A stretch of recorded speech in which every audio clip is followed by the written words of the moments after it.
tardes, bienvenidos a Consulta Económica, el oráculo económico de la República Dominicana, el programa económico de la Z101.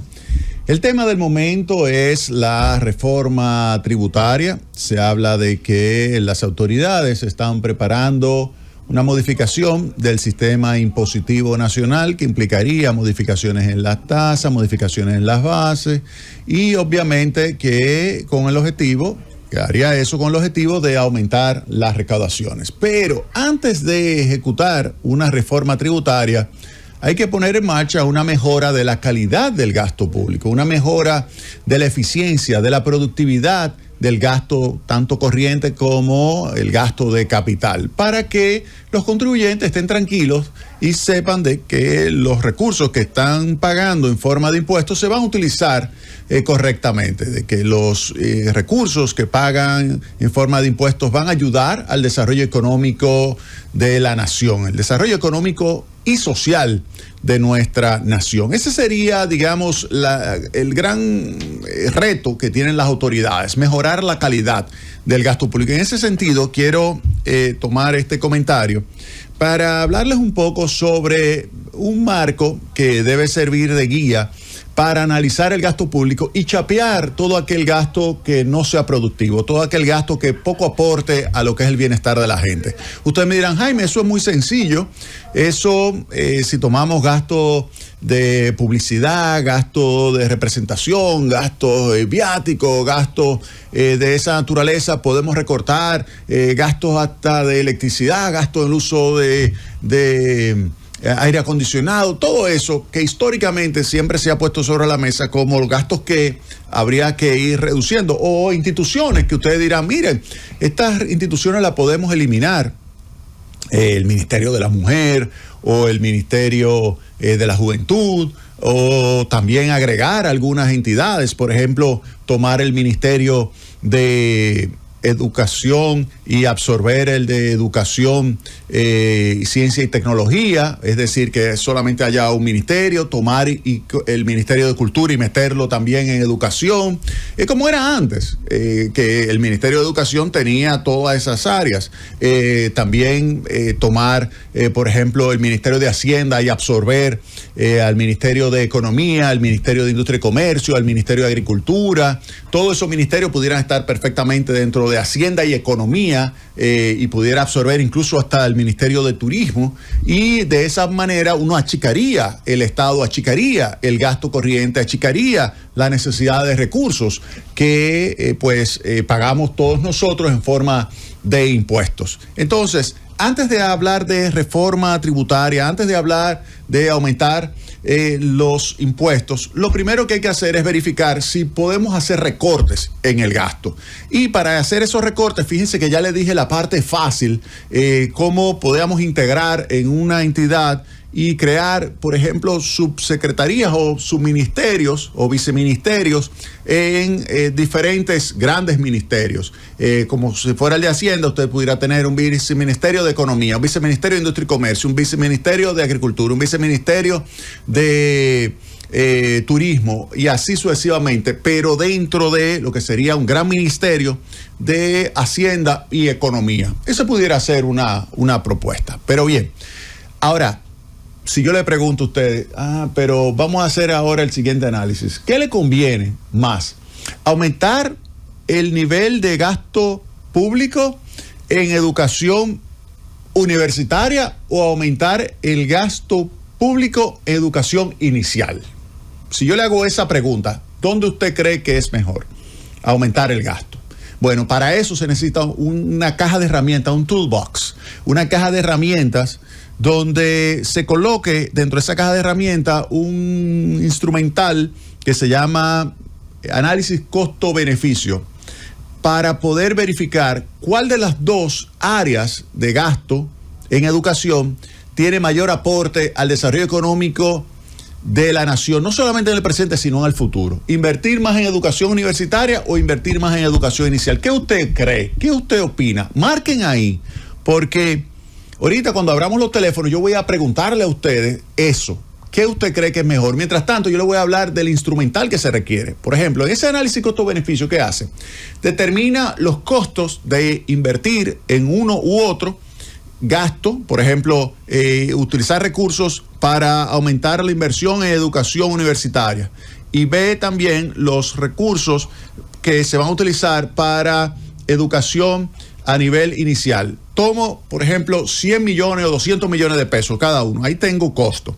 Y verifico el nivel de beneficio que me aportaría cada uno, tomando en cuenta el beneficio que tiene una persona ya bachiller, que está en la universidad, que yo lo eduque, que yo le brinde las oportunidades para que pueda generar un mayor nivel de capital humano y en consecuencia mayor capacidad de generación de ingresos, versus tomar a un niño de 0 a 5 años, meterme en un proceso de estímulo desde chiquitico para sacarle el máximo provecho a su potencial que tiene en el cerebro. Oigan bien. Entonces, cuando yo hago el análisis y determino los beneficios, comparo los dos beneficios y selecciono aquel que tenga mayor nivel de beneficio. Y eso me permite a mí decir, ok, yo prefiero entonces invertir más en educación inicial que invertir en educación universitaria, o viceversa. Eso ya le dejo para que ustedes me den su opinión. Yo tengo la mía, ya en función de los cálculos que yo he realizado, pero simplemente le doy el instrumental. Vámonos ahora a inversión pública. Le voy a dar este caso. Usted que transita aquí en el Distrito Nacional se da cuenta lo terrible que es salir en cualquier momento, porque antes era simplemente en hora pico, las 5 de la tarde, las 12 del día, las 8 de la mañana, pero ahora es cualquier momento que usted se trate de mover en el Distrito Nacional es un caos. La cantidad de automóviles es inmensa y ante esa situación se requiere seguir invirtiendo en un sistema de transporte público masivo, como es el caso del metro. Entonces, la gran pregunta que habría que hacerse es, ¿qué es mejor? ¿Invertir en la ampliación del metro del Distrito Nacional versus invertir la misma cantidad, por ejemplo, 500 millones de dólares, en modernizar el sistema de caminos vecinales que permita a los productores agropecuarios del país tener un acceso más rápido a los puertos y aeropuertos del país? ¿Qué usted recomendaría? ¿Cuál de los dos usted cree que tiene mayor beneficio? Vuelvo y repito, invertir más en el metro de Santo Domingo o invertir en la modernización del sistema de caminos vecinales para que los productores puedan colocar sus bienes en los puertos y aeropuertos de una forma más competitiva.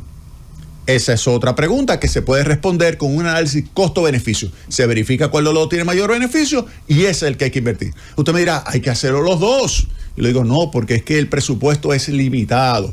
El presupuesto es limitado y por eso es que se piensa hacer una reforma tributaria, porque la presión tributaria del país es 14% y el gasto está entre 14 y 18% del Producto Interno Bruto. Entonces, hay un déficit entre 3, 4 puntos del PIB, que en algunos momentos ha sido más hacia el 3, otros momentos ha sido más hacia el 4, y que hay que comenzar a desmontar porque el nivel de deuda pública es 70% del Producto Interno Bruto, cuando debería ser 40% del Producto Interno Bruto. Entonces, ante la necesidad de usted mejorar el saldo de las finanzas públicas para ir desmontando la deuda y también para aumentar el gasto, por ejemplo, de inversión pública, República Dominicana tiene un nivel de inversión pública bajo en comparación con lo que se requiere para ayudar al proceso de expansión económica de manera sostenida. Por ejemplo, el general Trujillo invertía alrededor de un 8% del Producto Interno Bruto en inversión pública.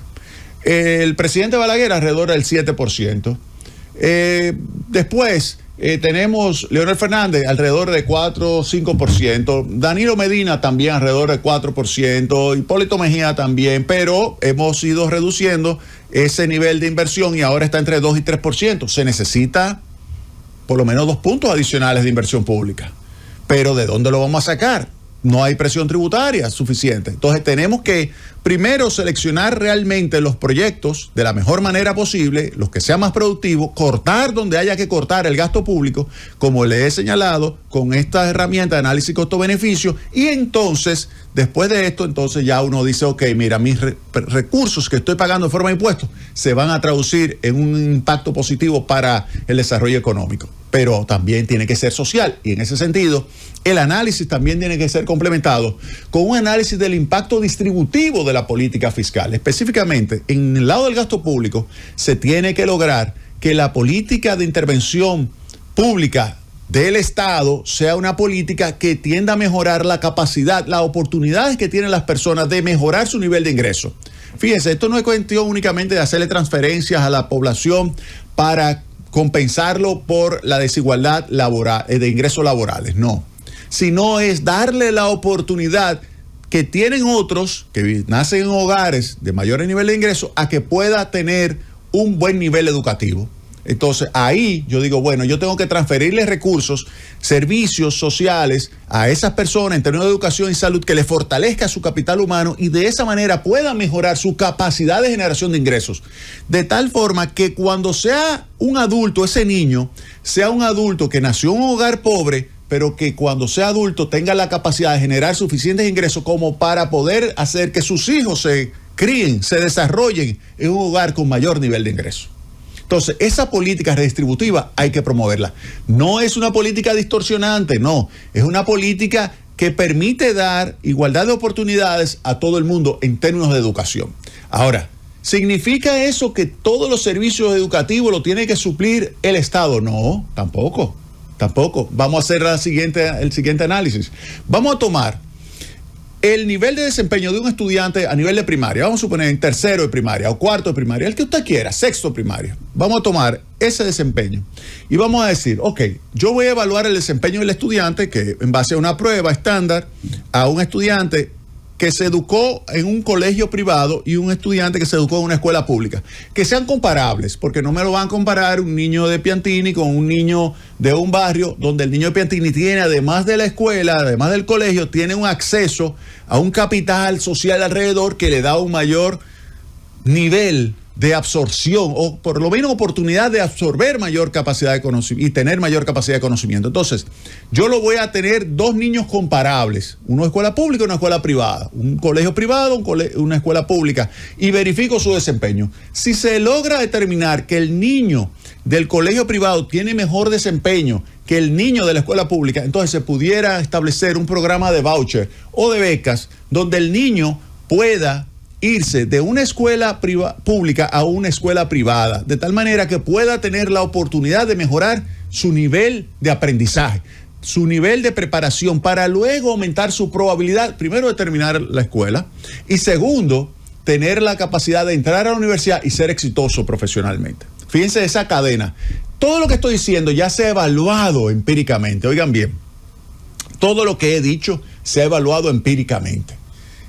Lo que yo quiero saber es si ¿cómo usted lo percibe esto? ¿Cómo usted lo percibe? O sea, fíjense que le estoy dando elementos, herramientas para el análisis del gasto público, para que el Estado dominicano, antes de hacer una reforma, mande un mensaje de que va a mejorar la calidad del gasto público, verificar que cada peso sea evaluado y que se vea el impacto que tiene, para que de esa manera usted esté tranquilo de que los recursos que usted está aportando a la sociedad a través del Estado dominicano se utilicen correctamente, se utilicen eficientemente, tengan una eficiencia que implique productividad y que eleve la capacidad de poder mejorar el capital humano y de generar ingresos en el futuro de los segmentos de población que tienen un nivel de renta más bajo. Eso es lo que tenemos que tratar de lograr. Yo le aseguro a ustedes que si el gobierno dominicano mejora la eficiencia en el manejo del gasto público, la reforma tributaria es más fácil que pase. Claro, además, y esto ya lo he explicado en otras ocasiones, esa reforma tiene condiciones, esa reforma tributaria tiene precondiciones clave. Uno, mejorar el gasto público, que fue lo que traje hoy. Dos, el tema de la evasión. La evasión es grave en este país. Evasión de impuestos sobre la renta, personas físicas, evasión de impuestos sobre la renta, personas jurídicas, evasión del ITEVIS, evasión de selectivos, tanto de bebidas alcohólicas como de cigarrillos. Todo eso me genera entre 3 y 4 puntos del PIB adicional de recaudaciones si yo pudiese enfrentar correctamente y eficientemente la evasión. O sea, fíjense lo que le estoy diciendo. Si se enfrenta a la evasión, se puede conseguir lo que está buscando el gobierno con una reforma tributaria de alrededor de 2 puntos del PIB, más uno adicional, solamente enfrentando la evasión. Entonces ya le estoy dando datos. 1, enfrentar la evasión. 2, mejorar la calidad del gasto público. Y 3, enfrentar el agujero del sector eléctrico.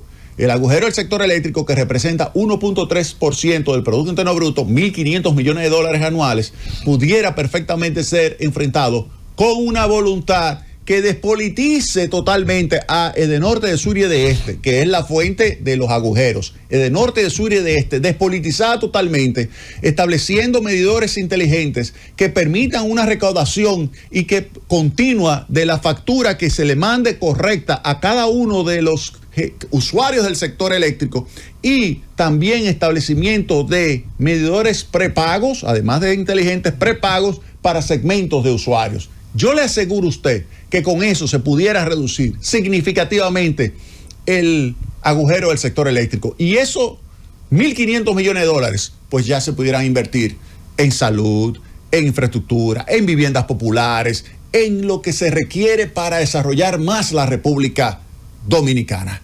Eso es lo que tenemos que hacer. Aprovechar que el gobierno necesita hacer una reforma tributaria para exigirle el complemento, que es modernización del proceso de gestión del gasto público para hacerlo más eficiente, más productivo, y al mismo tiempo modernización de la gestión, de la administración de los impuestos, de manera tal que se reduzca la evasión y además enfrentarnos al agujero del sector eléctrico agarrando el toro por los cuernos, haciendo que aquel que utilice la electricidad la pague. Y vuelvo y señalo, esto no es cuestión de que solamente los pobres son los que se llevan la electricidad, no, porque un agujero de un 40% como el que existe hoy día, de 100 que se retiran por parte de las distribuidoras de electricidad, de las generadoras, 100 de electricidad que se retira en términos de gigawatt, solamente facturan y cobran el 60%, que sería un agujero de 40%. Ese agujero de 40% no lo explica el consumo de los pobres. Eso lo explica el consumo desde clase media hacia arriba. Y ahí hay que enfrentar. No es subir la tarifa de electricidad, no. No es subir la tarifa de electricidad, porque subir la tarifa es al que está recibiendo la factura, le van a subir. Y eso no es justo. Lo que hay que hacer es aquel que no recibe la factura que debe estar recibiendo en términos del monto, a ese que hay que mandarle un elemento clave, que es tecnología que detecte realmente su consumo, se le ponga a pagar lo que es, y usted verá que se reduce el déficit del sector eléctrico. Si combinamos todos esos elementos, yo le aseguro a usted que lograremos tener un Estado muchísimo más eficiente y capaz de aportarle al sector privado las condiciones necesarias para que pueda seguir expandiéndose, porque al final de cuentas es el sector privado el que explica más del 85% del ritmo de crecimiento de la economía dominicana. Llévatelo, francés.